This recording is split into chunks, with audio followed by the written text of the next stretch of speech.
Pourquoi t'as cliqué sur cette vidéo? Alors soit t'es en première et ça y est, c'est les vacances. T'as envie de te souvenir un petit peu du passage un peu douloureux qu'a été le bac de français. Et surtout que t'as envie d'en rigoler parce que enfin, c'est terminé. Soit t'es en seconde et c'est foutu pour toi. T'as envie de te rassurer un petit peu, te dire que le bac de français c'est de l'eau, que ça va passer. On va voir ça. Ou soit tout simplement, tu t'es perdu sur YouTube. Voilà, c'est tout ce que je peux expliquer. Mais qu'est-ce qu'ils ont à se plaindre, les jeunes d'aujourd'hui? Ouais, ou sinon c'est juste que vous faites partie de ma famille et que je vous ai complètement obligé à regarder cette vidéo pour me souvenir. Alors le bac de français, c'est en 2 épreuves. La première, elle est écrite. En gros, ce qui va se passer, c'est que vous allez rester 4 heures sur une table devant un sujet, soit un commentaire, soit une dissertation, où vous allez essayer de comprendre le sujet, essayer de réfléchir un minimum à votre plan, et ne pas désespérer. Le but de l'épreuve, c'est de mettre toutes vos connaissances à la charge. De paraître le plus cultivé possible, savoir toute la biographie de Balzac. L'objectif même, c'est de briller. Briller par écrit, montrer son excellence. Il faut être l'étoile montante de toute cette pile de copies que va avoir le correcteur. Vous comprenez ?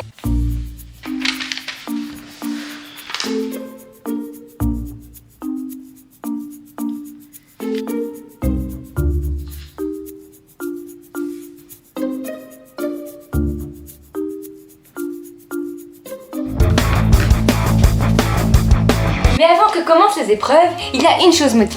Je dis bien maudite. Oui, c'est bien ce truc-là, cette grille-là, où on sait jamais quoi répondre. Soit parce que c'est le bac blanc et qu'on doit mettre juste nos prénoms, soit parce que c'est le bac et qu'on connaît tous par cœur la biographie de Molière, mais on n'est pas capable de savoir ce que c'est que notre académie. En plus, on est tellement stressé qu'on sait même plus ce qu'on écrit. Je pourrais même faire une faute à mon nom de famille. C'est quand même abusé. Faut pas exagérer, ces jeunes qui exagèrent tout le temps, là. Bon, enfin que l'écrit est passé et que chacun a fait son bilan dans le couloir. Oh mais Natacha, t'as mis quoi en ouverture? Oh bah moi j'ai mis Balzac. Que t'as le poignet en feu, que tu ne sais absolument plus rien parce que c'est un blackout une fois que t'as écrit, t'as une semaine de repos. Une semaine de repos minimum avant l'épreuve orale. C'est cette épreuve que tous les timides redoutent. Tous ceux qui sont un petit peu timides ou pas très à l'aise à l'oral, ils ont tout donné. Tout donné à l'écrit. Parce que l'oral, on l'a travaillé toute l'année. Tous nos cours de français sont basés sur l'oral de français. Donc la pression règne. Parce que ton prof de français, il a mis toute l'année à essayer d'expliquer pourquoi Molière il a écrit le malade imaginaire pour que tu puisses en dire ne serait-ce qu'un mot devant l'examinateur. En plus, l'examinateur est en général un prof de français, donc il sait la douleur que c'est pour un prof de français de faire une explication linéaire avec des élèves. Donc je disais, si tu te foires, tu perds 1, ta note, 2, ta dignité, et 3, le respect minimum que peut avoir un prof pour toi. Ah oui, surtout, aucune pression pour l'oral de français. Ce n'est qu'un petit exercice avant le grand oral. Ça, un petit exercice avant le grand oral. On a exactement 20 textes. On doit connaître par cœur. Bon, en vrai, comme ça paraît énorme. Mais dans la réalité des choses, vu qu'on travaille toute l'année, ça va. Du moment où tu connais un minimum ton explication linéaire, ça devrait le faire. Et donc le jour de l'oral, qui va différencier suivant ta chance. Si t'es né avec un bon nom de famille, tu peux passer vers les derniers. Ça dépend si t'as un nom de famille qui t'aide plus ou moins, parce que tu peux te retrouver soit à la fin, soit au début. Ils font absolument tout pour pas te mettre la pression. En commençant par te dire de venir au minimum 30 minutes en avance, de te faire patienter dans une salle d'attente où tout le monde est à peu près comme ça sur une table, jusqu'à ce qu'un adulte arrive, pas de loup, en disant ton nom haut et fort pour te dire Mademoiselle Pérez. Mademoiselle Pérez. Oui. Oui, c'est votre tour. Allez. Allez.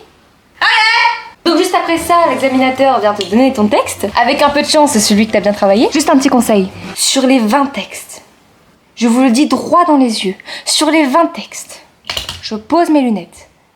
Ne faites aucune impasse. Il suffit d'un texte sur lequel vous n'avez pas travaillé. C'est mort, vous tombez dessus. Donc une fois que t'as ton texte qui, j'espère, t'inspire, parce que le pire, c'est que l'examinateur, il est un petit peu sadique, tu vois. Je vais te montrer comment il choisit ton texte.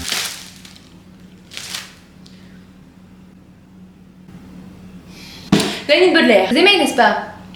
Baudelaire. C'est trop bien.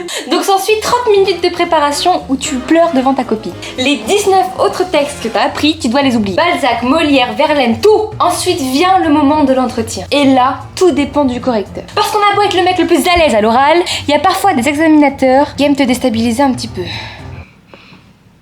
Alors, Baudelaire, poète qui se range dans aucune catégorie précise de la poésie, du symbolisme et Il rentre aussi dans le parc. Et enfin, il y a la dernière chose. Le dernier exercice de l'examen, c'est présenter un livre. Durant l'année, vous aurez lu quelques livres et vous devez en choisir un que vous avez préféré. Alors là, c'est un cadeau. Le but, c'est juste de justifier pourquoi vous avez aimé ce livre. Pour moi, c'est clairement le meilleur exercice. T'as un livre, qui plus est, que t'as sincèrement aimé, et tu dois juste justifier pourquoi tu l'as aimé.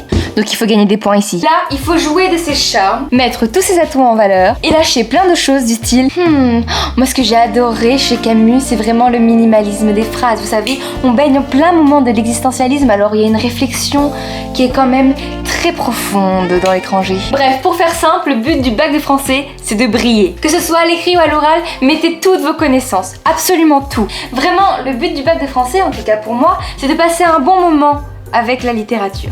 Je fais des blagues, je rigole en disant que c'est compliqué tout ça, mais absolument pas. Si vous travaillez tout le long de l'année et que vous écoutez un minimum votre professeur, je vous assure que tout va bien se passer. Le but, c'est de se prendre de passion. Il y a tout un enjeu un peu culturel qui est très riche et qui va vous servir pour plus tard. Donc je vous assure, ne stressez pas pour le bac de français, on exagère toujours un peu. Maintenant on profite, c'est les vacances, c'est fini le bac de français. Après ça va être la terminale, le bac. Pourquoi ? Mais bon, c'est pour plus tard, là c'est les vacances. S'il vous plaît, je vais vous demander d'être toujours très reconnaissant pour vos profs. En particulier vos profs de français qui vous apprennent à ne pas être analphabète depuis que vous êtes tout petit. C'est eux qui font vivre la littérature française. C'est grâce à eux qu'aujourd'hui on connaît encore des grands noms comme Camus ou Molière. En bref, on n'en s'en passera jamais. Alors pour finir cette vidéo, j'aimerais dire un grand merci à tous nos profs de français.